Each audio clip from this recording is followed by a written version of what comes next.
Hello అండి. నమస్తే. Welcome to my channel కథా స్రవంతి. రంగనాయకమ్మ గారు రచించిన 'జానకి విముక్తి' పార్ట్ 30. జానకి స్టవ్ మీద అన్నం పడేసి కాగితాలు, పెన్ను తీసుకుని కూర్చుంది. విశాలాక్షి గారికి ఉత్తరం రాయాలని పొద్దుట్నుంచి ఆలోచన. జానకి తిరుపతి పెళ్లికి బయలుదేరిన తర్వాత జరిగిన సంగతులేమీ విశాలాక్షికి తెలీవు. నేను తిరుపతి నుంచే ఇక్కడికి వచ్చేసి ఉంటానని మీరనుకున్నారు కదా! మా అమ్మ అక్కడికి రాలేదండి. మళ్ళీ విజయవాడే వచ్చాను. ఆ రాత్రి వచ్చేటప్పటికి మీరందరూ నిద్రలు పోతున్నారు అని మొదలుపెట్టి జరిగిందంతా రాసింది. అంత అర్ధరాత్రి బయటికెందుకు పరిగెత్తిందో అంతవరకు ఎవ్వరికీ చెప్పని విషయం కూడా ఆ ఉత్తరంలో రాసింది. హైదరాబాదు వచ్చాక జరిగిన సంగతులన్నీ రాసింది. తల్లికి, అన్నకి పోట్లాటలు, తను చావనన్నా చస్తాను కానీ అక్కడికి వెళ్ళనని చెప్పేయటం, మెడలోంచి సూత్రాలు తీసేయటం అన్నీ రాసింది. మా అన్నయ్య పూట పూట నా గురించి మా అమ్మతో పోట్లాడుతున్నాడు. జానకి ఉండటం నీకిష్టం లేకపోతే మేమిద్దరం వేరే ఉంటామని చెప్పేశాడు. మా అన్నయ్య ఎంత మంచివాడో నిజంగా నాకిప్పుడే తెలిసిందండి. ఎప్పుడూ అనేవారు. మీ అన్నయ్య లాంటి అన్నయ్య ఉంటే నేనెప్పుడో వెళ్ళిపోదుననేవారు. ఉత్తుత్తి మాటలనుకునేదాన్ని. నిజంగా మా అన్నయ్యని నమ్ముకుని కళ్ళు మూసుకుని గంగలోకి దిగిపోవచ్చండి. అబద్ధం కాదు. అక్కడ మీతో నేననలేదు కానీ నెలతప్పిన సంగతి తెలిసినప్పటి నుంచి ఏదన్నా మందు వేసుకోవాలనే అనుకున్నాను. రైల్లో మూర్తిగారితో అంటే ఆయన మా అన్నయ్యతో అన్నారట. తర్వాత మా అన్నయ్య చాలా చెప్పాడు నాకు. తల్లిదండ్రుల్ని బట్టి పిల్లల్ని అసహ్యించుకోవడం తప్పన్నాడు. ఈ వాటికే పుట్టి ఉంటే ఆ పిల్లని చంపేసుకుంటావా అన్నాడు. ఏం చేసేదానివన్నాడు. తరువాత నేను మనసు మార్చుకున్నాననుకోండి. మా అమ్మతోటే గొడవగా ఉంది. పాపం మూర్తిగారు కూడా చాలా చెప్పారు. ఆయనే నన్ను తీసుకొచ్చారని, ఆయనే ఇదంతా చేశారన్నట్టు మాట్లాడింది. వాళ్ళకిచ్చిన డబ్బు కొంతన్నా తిరిగొస్తే బాగుండుననుకుంటుంది. చేతుల్లో పడ్డ డబ్బు వెనక్కిచ్చే రకాలేనా వాళ్ళు? అలాంటి వాళ్ళైతే ఇదంతా ఎందుకొస్తుంది? ఆ డబ్బు పోయిందనే దిగులు నాకు లేదు కానీ, నాకెంతో నచ్చే చీరలున్నాయండి అక్కడ. బట్టలన్నీ ఎంత జాగ్రత్తగా, ఎంత శుభ్రంగా ఉంచుకునేదాన్నో. తెలుపు మీద చిన్న చిన్న గులాబీ మొగ్గల చీర చూసారా? క్రాస్ స్టిచ్ డిజైన్‌లాగుంటుందే! ఆ చీర నాకెంత ఇష్టమో! బాగా పాతదైపోయింది. చిరుగు కూడా పట్టింది. పాతబడ్డ కొద్దీ అందం వచ్చింది దానికి. అస్తమాను కట్టుకుంటే చిరిగిపోతుందేమోనని ఎప్పుడో కానీ కట్టేదాన్ని కాదు. చక్కగా ఉతికి కొంచెం గంజి పెట్టి తలంటుకున్నప్పుడు కట్టుకుంటే ఎంత బాగుండేదో!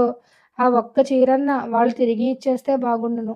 నేను వదిలిపెట్టి వెళ్ళిపోయానంటే ఆ చీరకి చాలా బెంగేస్తుందేమో అనిపిస్తోంది.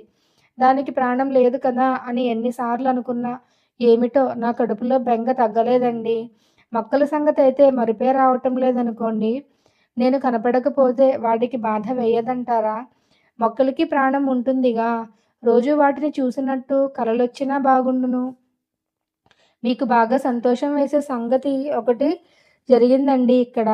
ఇందాక మా అన్నయ్య స్నేహితులు చాలామంది వచ్చారు.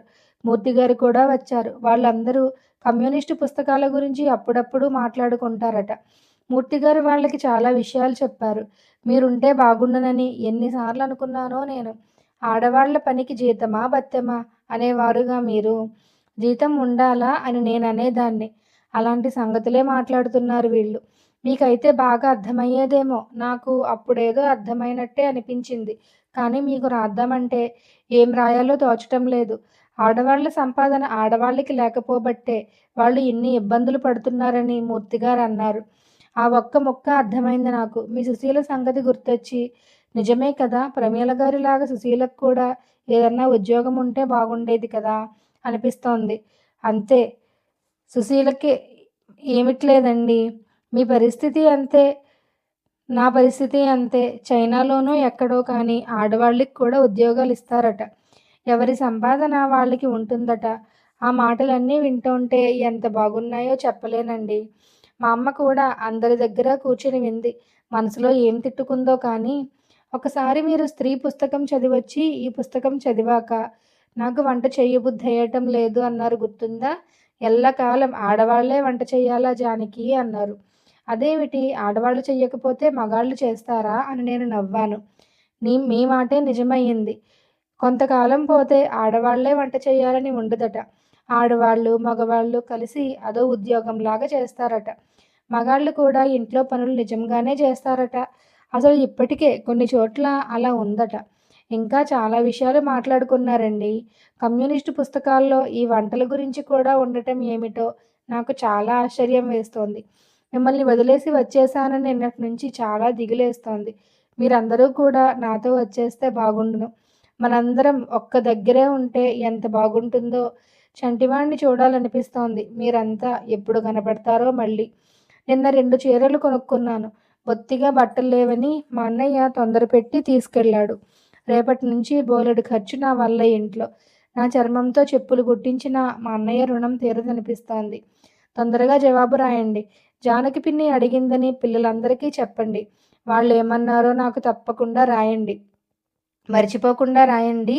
మీ జవాబు కోసం 1000 కళ్ళతో చూస్తూ ఉంటాను. ప్రేమతో మీ జానకి.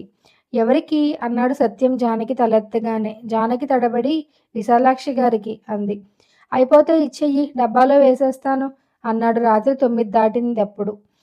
ఇప్పుడెందుకు? రేపొద్దున మనం ఏదన్నా పనిలో ఉండి మర్చిపోతే ఒక పూట ఆలస్యం అయిపోతుంది. అయిపోతే ఇచ్చేయరాదు. జానకి కాగితాలు మడిచి ఇచ్చేసింది. సత్యం కవర్ మీద అడ్రస్ రాసి అంటించేసి డబ్బాలో వేసేసి వచ్చాడు. తిరుగు పోస్టులో విశాలాక్షి దగ్గరుంచి సమాధానం వచ్చేసింది. నువ్వు వెళ్ళగానే ఒక కార్డు ముక్కన్నా రాయలేదేమా అని తెగ ఎదురు చూస్తుంటే నీ ఉత్తరం వచ్చింది. సంగతులన్నీ తెలిసాయి. అర్ధరాత్రి పూట బయటికి పరిగెత్తేలాగా చేశాడన్నమాట. పెళ్ళామంటే పిలవగానే దగ్గరికి రాక ఏం చేస్తుందనుకున్నాడు కావన్ను. మంచి పని చేశావు. చెప్పుతో కొట్టినట్టు చేశావు. దేవుడు నీ పక్షాన ఉన్నాడనుకో, క్షేమంగా చేరావు. జరిగింది తలుచుకుని బాధపడుతూ కూర్చోకు. అంతా నీ మంచికే జరిగింది. నాకలాగే అనిపిస్తోంది. నువ్వు వెళ్ళిన మర్నాడు 10 గంటలప్పుడు వెనుక వాకిట్లోకొచ్చాడు. బోడిగుండు చూసి ఈ మనిషి ఎవరా అనుకున్నాను ముందు. అంత చదువుకున్న వాడికి ఆ రోత పనేమిటి?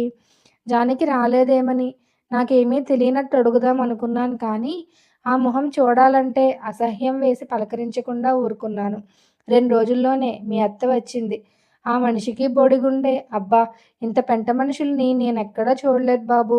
ఇద్దరూ గుళ్ళేసుకుని ఒకళ్ళ మొహం ఒకళ్ళెలా చూసుకుంటారో. ఆవిడ రాగానే ఏమిటో కుమ్ములాడుకు చచ్చారు చాలాసేపు. తర్వాత వంట ప్రారంభించి మంచినీళ్ళ కోసం మా ఇంట్లోకొచ్చింది.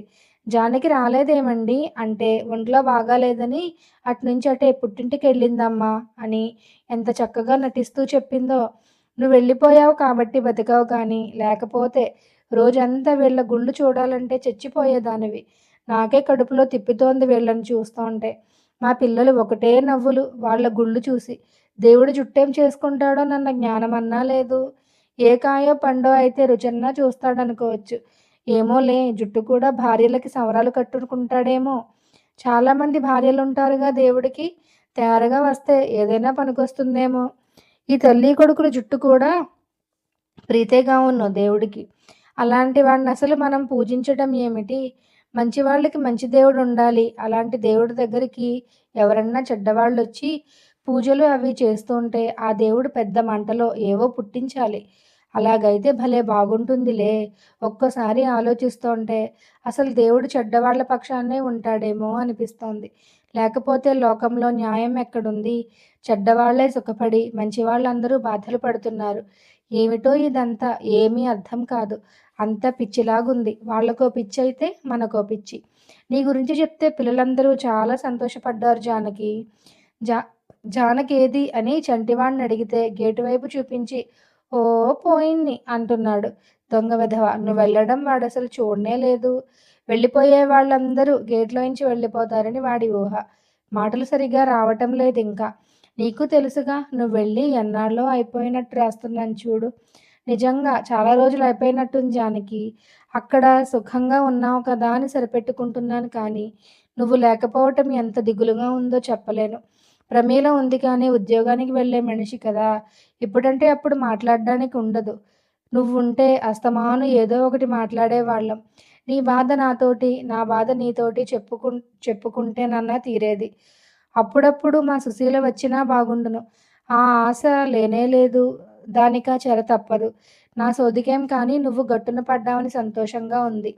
జానకి నాకే అంత మంచిదారి దొరికినట్టుగా అనిపిస్తోంది. మొక్కల గురించి బెంగ అక్కర్లేదులే. చిన్ని వాళ్ళు నీళ్లు పోస్తున్నారు. రోజు నీళ్లు పోస్తామని పిన్నికి రాయి అంటున్నారు. వాటి బతుకు అవి బతుకుతాయిలే, నీ బతుకు నువ్వు బతుకు. పాత చీర కోసం అంత దిగులు పడుతున్నావేమిటి పిచ్చిదానిలాగా? నీ ఆడబిడ్డ దాన్ని ఎడమ చేత్తోనన్నా ముట్టుకోదు. ఏ గిన్నెలతనికో పాడేస్తారు. ఏ పేద మనిషో కట్టుకుంటుంది 10 రోజులు. అందుకు సంతోషించు. నీకు పాత చీరల మీద, మొక్కల మీద బెంగేస్తోంది కానీ, అతని మీద బెంగ లేదు కదూ! ఎంత దురదృష్టవంతుడో!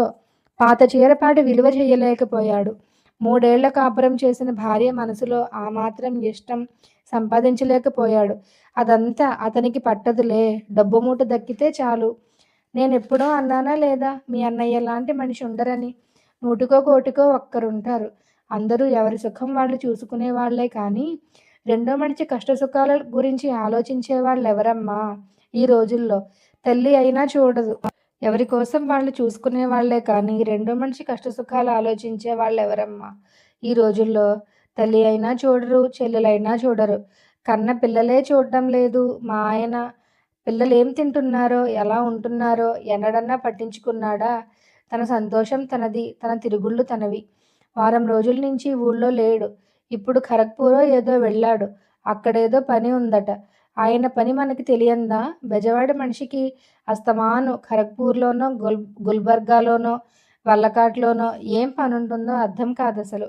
ఆ మనిషి ఇంట్లో లేకపోతేనే సుఖంగా ఉందనుకో. ఆఖరికి ఇలా అలవాటు పడ్డాను. మూర్తిగారి దగ్గర ఏమన్నా పుస్తకాలు తెప్పించుకుంటాను. ఏం చెయ్యటానికి ఉత్సాహం ఉండటం లేదు జానకి. నువ్వు రాసిన కమ్యూనిస్టు సంగతులవి చదివితే నాకేమీ సంతోషం అనిపించలేదు.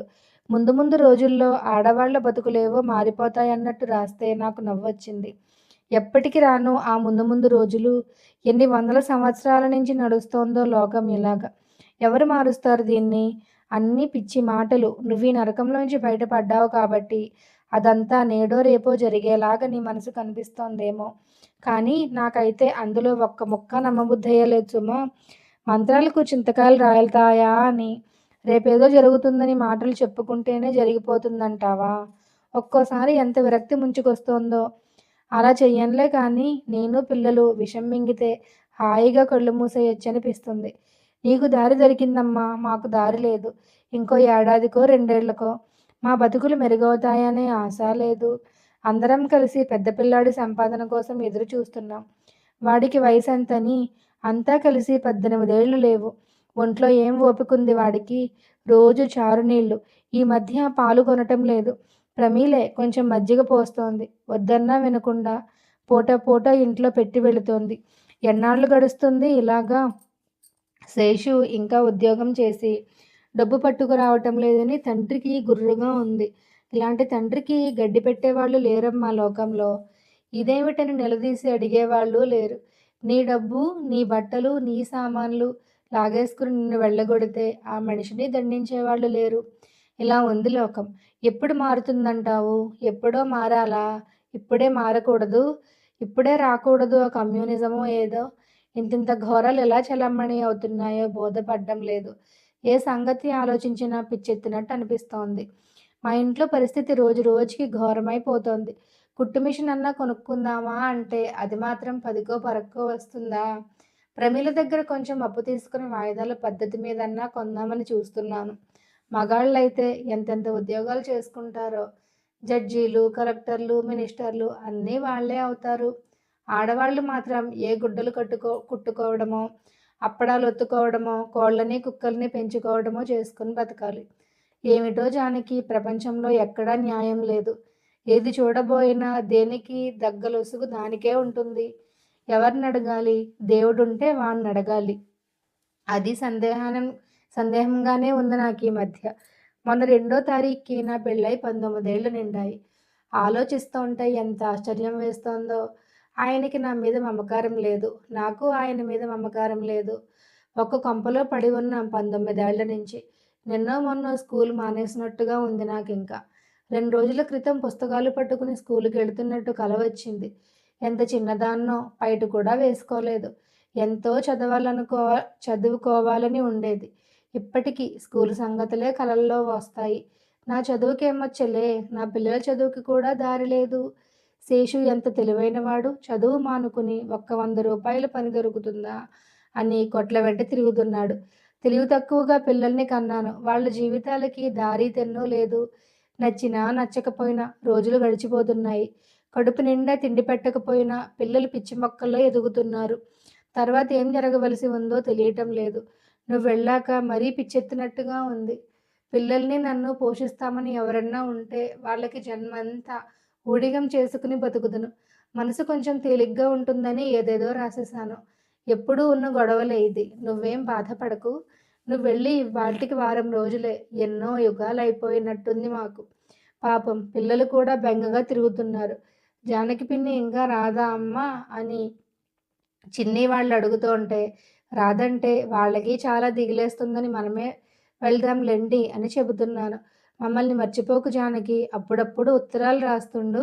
ఉత్తరం పూర్తి అయ్యేటప్పటికి జానకి కళ్ళు నిండిపోయాయి. గోడవైపు మొహం తిప్పి వలవలా ఏడ్చేసింది. కాసేపు నించుని కళ్ళు గట్టిగా తుడుచుకుని వంటింట్లోకెళ్ళింది. సత్యం ఆ పూట డబ్బాలన్నీ దులిపే పని పెట్టుకున్నాడు. నైట్ షిఫ్ట్ చేసి వచ్చి కాసేపు పడుకుని అప్పుడే లేచి ఆ పని పెట్టుకున్నాడు.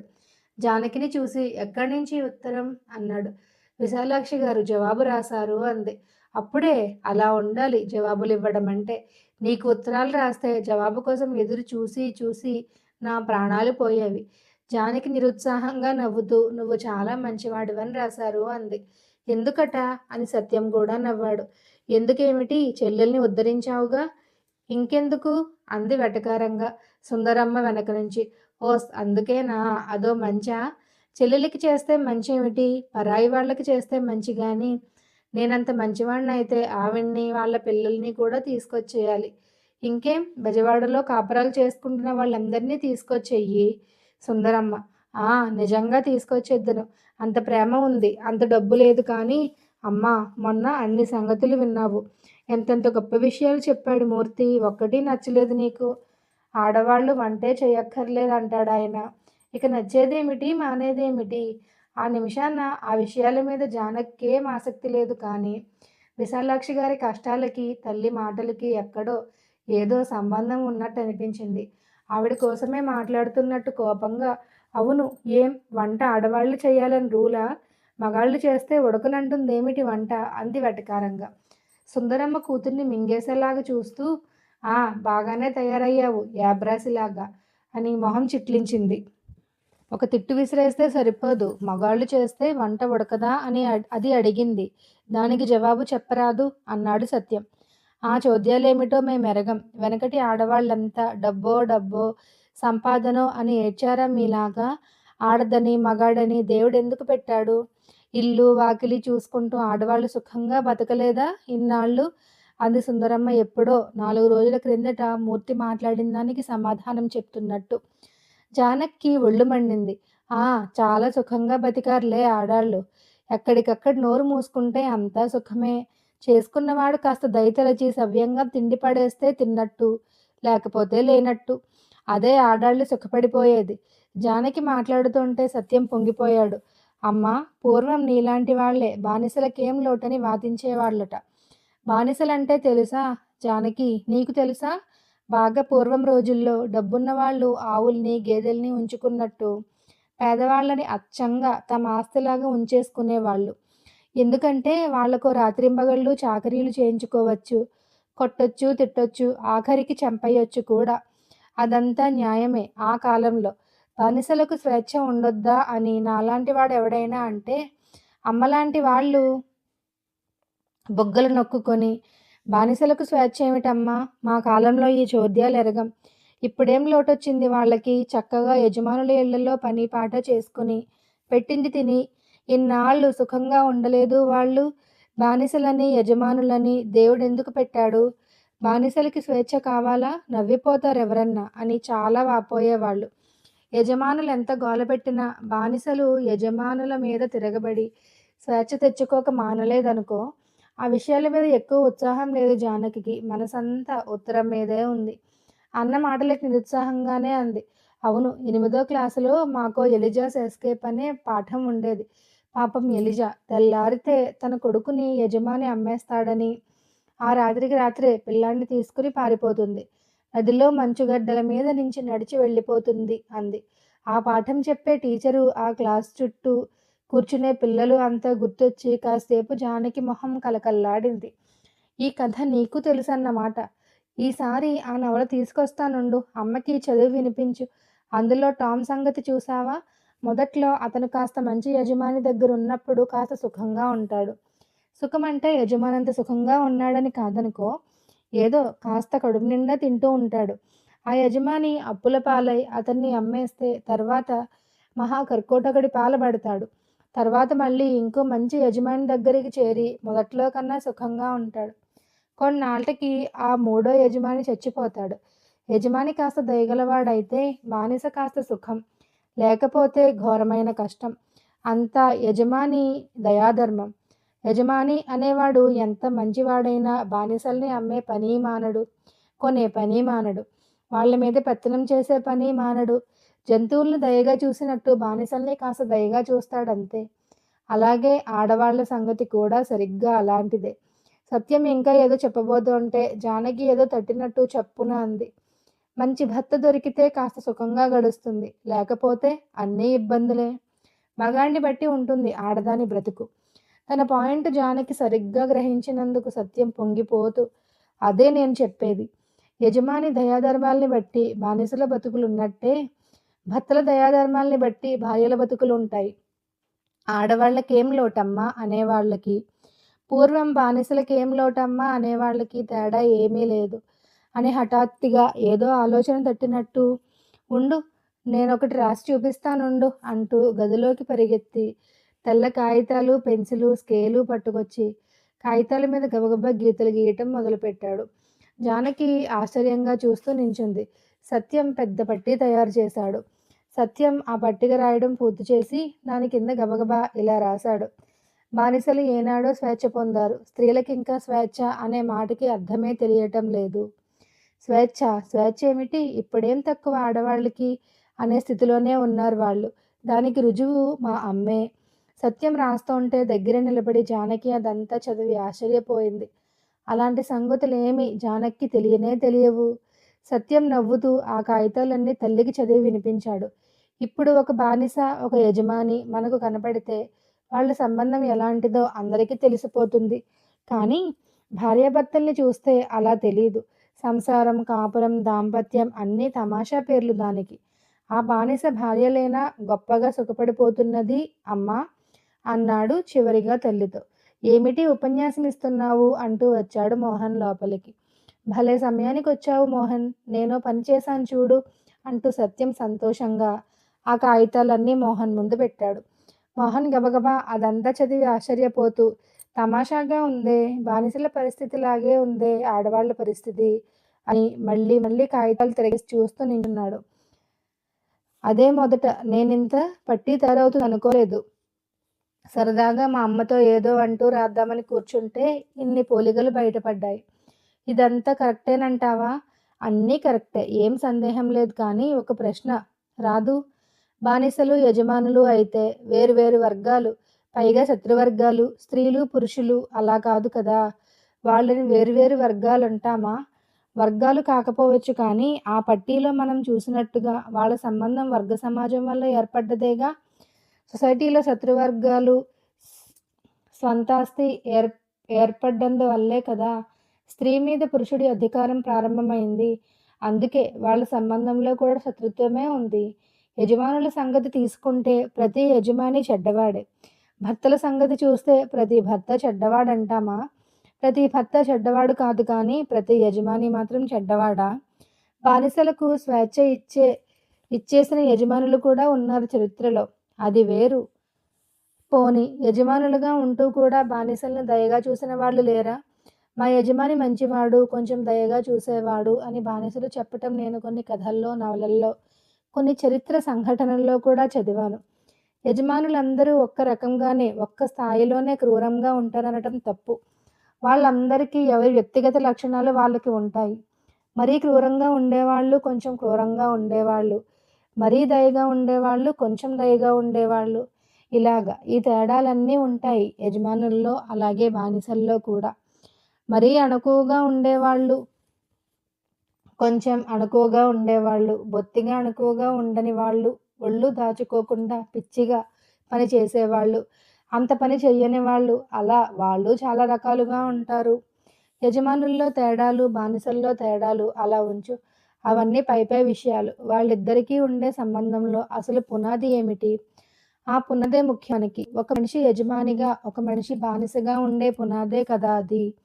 యజమాని అనేవాడు ఎంత దయగలవాడైనా అతని యజమాని కాకపోడు. అతని బానిసలు అతని దయా ధర్మాల మీద ఆధారపడే బానిసలు కాకపోరు. ఎటొచ్చి యజమాని మంచితనం ఎక్కడ పనికొస్తుందంటే, బానిసకి ఒక గుప్పెడు ముతుకలు ఎక్కువ పెట్టటానికి, ఒక గంట సేపు ఎక్కువ విశ్రాంతి ఇవ్వటానికి, చీటికి మాటికి దెబ్బలు కొట్టకుండా ఉండటానికి, అలాంటి విషయాల్లో పనికొస్తుంది. యజమాని అనేవాడు ఆ మాత్రం మంచిగా ఉన్నా అది బానిసకు సుఖమే. కానీ అంత మాత్రాన ఆ మంచితనం చూసి ఆ యజమానికి, బానిసకు శత్రుత్వం లేదంటామా? వాళ్ళ సంబంధం శత్రు సంబంధం కాదంటామా? అని యజమాని, బానిసలు సమానులయ్యారంటామా? భార్యాభర్తల సంగతి కూడా అంతే. భర్త మంచివాడా, చెడ్డవాడా అన్నది అలా ఉంచు. భార్యాభర్తల సంబంధానికి ఉన్న అసలు పునాది ఏమిటి? అన్ని కోణాల్లోనూ భర్తే యజమాని, భర్తే పోషకుడు, భర్తకే హక్కులు భార్య మీద, పిల్లల మీద. కుటుంబంలో ఇంకా చాలా విషయాల మీద భార్యకి అలాంటివేమీ లేవు. ఎక్కడైనా ఒక భర్త ఎక్కువ సంస్కారవంతంగా, ఎక్కువ వివేకంగా ఉంటే ఉండొచ్చు. అంత మాత్రాన అతని భార్యకి, అతనికి ఉండే సంబంధం సమాన వ్యక్తుల సంబంధం అవుతుందా? ఆ భర్త మంచివాడు కాబట్టి అతని భార్యకి, మిగతా స్త్రీలెవ్వరికీ లేని హక్కులు వస్తాయా? ఆ భార్యకి భర్త మీద ఆధారపడే పరిస్థితి పోతుందా? ఆ మార్పులేమీ జరగవు కదా! ఈ అసలు పునాదిని అర్థం చేసుకోకుండా కొందరు భర్తలు మంచివాళ్లే కదా అంటావేమిటి? భర్త ఎంత మంచివాడైనా అతనికి, అతని భార్యకి మధ్య ఉండేది అసమానత్వమే కదా! సమాజంలో భార్యాభర్తల స్థానాలు అలా ఉన్నాయి. ఒక భర్త మంచితనం ఎక్కడ ఉపయోగపడుతుందంటే వ్యక్తిగతంగా తనకు సాధ్యమైనంత వరకు. తన వల్ల తన భార్యకి ఎక్కువ ఇబ్బందులు, అవమానాలు లేకుండా చెయ్యగలడు. అది కూడా ఏదో కొత్త వరకే కానీ, ఆ మనిషి భర్త హోదాని పూర్తిగా వదిలేస్తాడని కాదు. ఆ చెడ్డ పునాది ప్రభావాన్ని ఏదో కాస్త తగ్గించగలడు. ఒకవేళ ఆ భర్త బొత్తిగా జ్ఞానం లేనివాడు, పెత్తనం వదల్లేనివాడు అయితే అసలే కోతి, పైగా కల్లు తాగింది అన్నట్టు భార్యతో అతని సంబంధం మరీ ఏడిసినట్టు తయారవుతుంది. అది ఎక్కడో అక్కడ పుటుక్కున తెగి ఊరుకుంటుంది. నేననేదేమిటంటే, కొందరు భార్యాభర్తలు కాస్త సుఖంగా, సామరస్యంగా ఉండటం చూసి, భార్యాభర్తల సంబంధం పునాదుల్లోంచి స్నేహబంధమే అనుకుంటే అది శుద్ధ తప్పు. అది ఆ పునాదిని ఏమీ అర్థం చేసుకున్నట్టు కాదు. ఆ పునాది శత్రు స్వభావంతోనే ఉంది. ఆ సంగతి అర్థం చేసుకోకపోతే రేపు వచ్చే రోజుల్లో ఈ సమస్యల్ని ఎలా పరిష్కరిస్తారు ఎవరైనా? సత్యం మాట్లాడిందంతా మోహన్ శ్రద్ధగానే విన్నాడు. విని, నువ్వన్నది బాగానే ఉంది కానీ, మూర్తిగారికి రాసి చూడు, ఆయనేమంటారో చూద్దాం అన్నాడు. మూర్తికి కాదు, ఇంకో ఆయనకి రాస్తే ఆయన కూడా బాగా చెప్తాడు. ఆయన కారల్ మార్క్స్ అన్నాడు సత్యం కోపంగా. సత్యానికి, మోహన్‌కి ఎప్పుడు ఒక తగువు వస్తూ ఉంటుంది. ఏ విషయం చర్చించబోయినా ఈ విషయంలో లెనిన్ ఏమన్నాడో చూడరాదు, మార్క్స్ ఏమన్నాడో చూడరాదు అంటూ ఉంటాడు మోహన్. చూద్దాంలే తర్వాత, ముందు మనం కాస్త ఆలోచించాలి కదా అంటాడు సత్యం. వాళ్ళు చెప్పేసిన విషయాలకి మళ్ళీ మనం చర్చిస్తూ కూర్చోవడం టైం వేస్ట్ ఎందుకు అంటాడు మోహన్. అయితే రేపెప్పుడైనా వాళ్ళు చెప్పిన విషయాలు మన ముందుకొస్తే ఆలోచించుకోవడం మనకెలా చేతనవుతుంది? అదే అవుతుంది లెద్దు, అవసరం వస్తే అదే చేతనవుతుంది అంటాడు మోహన్. జానకి అక్కడే నిలబడి వాళ్ళ మాటలు వింటోంది కానీ మనసులో విశాలాక్షి విషయం లేకపోతే కాస్త ఉత్సాహంగా ఏమన్నా అడిగేదే. మీకు కొంచెం టీ ఇవ్వనా? అంది మోహన్తో. మీకు శ్రమ లేకపోతే ఇవ్వండి అన్నాడు మోహన్ నవ్వుతూ. సత్యం వెంటనే శ్రమ లేకపోతేనా? నువ్వు తయారు చెయ్యి శ్రమ లేకుండా ఒక కప్పు టీ. శ్రమ లేకుండా తయారైన టీ నువ్వు ఈ భూలోకంలో తాగలేవు. ఆ వెధవ మర్యాదలెందుకు? నీకు కావాలంటే ఆ మాటే చెప్పరాదు. శ్రమ అయినా ఇస్తుంది అన్నాడు. ఆవిడెందుకు శ్రమ పడాలి నా కోసం? అది మాత్రం మర్యాద అవదా? ఫ్రెండ్‌వి కాబట్టి శ్రమ పడుతుంది. అది మర్యాద కాదు, బాధ్యత. నీకు ఫ్రెండ్‌ని కానీ ఆవిడకి కాదుగా. ఆవిడ ఫ్రెండ్‌గానే తీసుకుంది నిన్ను. అందుకేగా కావాలా అని అడిగింది. కావలిస్తే కావాలని చెప్తాలే అని అడిగింది. మర్యాదలు చేసేవాళ్ళైతే టీ కప్పు తెచ్చి ముందు పెట్టేస్తారు కానీ కావాలా అని అడగరు. ఆ మాత్రం తెలుసుకో. మోహన్ నవ్వి జానకితో, సరేనండి. మీకు శ్రమ అయినా సరే నాకో కప్పు టీ ఇవ్వాలండి. తాగాలనే ఉంది అన్నాడు. జానకి కొంచెం నవ్వి అక్కడి నుంచి వెళ్ళింది. సరే, నువ్వు వచ్చిన పనేమిటో ఇప్పుడు మొదలుపెట్టు. ఇద్దరూ మాట్లాడుకుంటూ ఉండగా జానకి టీ తెచ్చి ఇచ్చింది. కథ కొనసాగుతుంది. మరిన్ని మంచి కథల కోసం మన ఛానల్ను తప్పకుండా సబ్స్క్రైబ్ చేసుకోండి.